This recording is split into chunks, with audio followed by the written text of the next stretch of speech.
I'm Shira. I am 48. I always say my real name with real age, with real joy.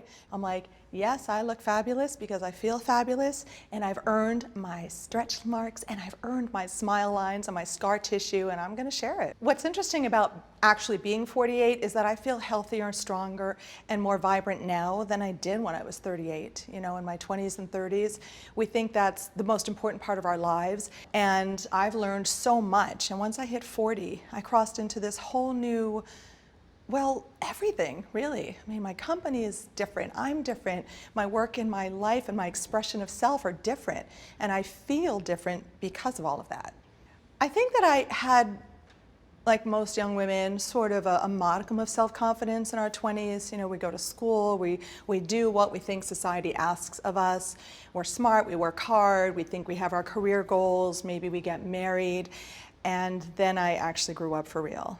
And then I discovered what wisdom really was, and true wisdom with me comes with real age and real life experience, things that you couldn't possibly know when you're in your 20s, and then when you discover that and you're open to it, honestly, for the women who are in their 20s and even 30s, the best is yet to come, and you have no idea how cool it's going to be in a few more years.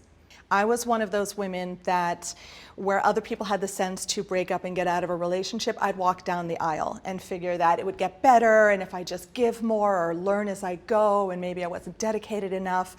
And I had to grow up through the experience of young marriages, and a couple of them. And I'm proud of that too. And now I'm in an entirely different place. This is my time.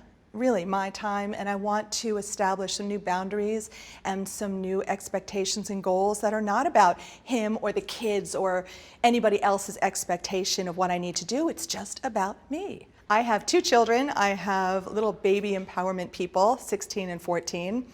And I'm incredibly proud because when I look into their eyes, I realize that the best of who I am and who I am still becoming is translating into their experience. And that's all I can really hope for as a parent. I have a 16-year-old daughter and a 14-year-old son.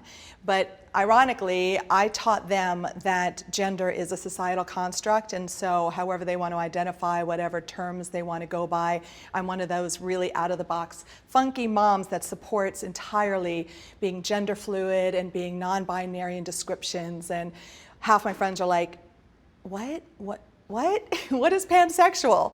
If I could go back in time and give my 20-year-old self some advice, I'd say, don't rush to get married or make any life choice based on someone else's tape loop of what that life is supposed to look like. We as women carry our stories of lineage. We carry the messaging that our mothers had and their mothers had, and on and on and on through the beginning of time. And some of those stories are lovingly told, and they have tremendous value. Know and love yourself. Be okay and strong in the feminine arts. There's nothing wrong with that. True feminism is being both feminine and strong and masculine, and again, let go of even those gender types and roles anyway. They're irrelevant. But if I would say to my 20-year-old self, you don't know what you don't know. So be open and be brave and be honest and love yourself, and the rest will follow. For 30 plus years, I've been singing in synagogues, and I'm also, besides being a Jewish cantor, I'm a non-denominational interfaith minister. But years ago, it was a really tough place to be in. I was a single mom, I had 2 little kids, and I cannot tell you how many times some guy would come up to me and say, what are you wearing under that high holiday robe? True story. That doesn't exactly help you to step into your personal power. I knew who I was as a clergy member, but I didn't know how to sync that with being out there for a congregation or out there using my voice or offering spirituality, but also as a woman.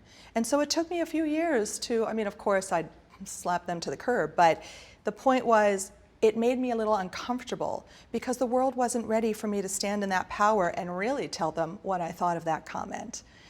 And now I do.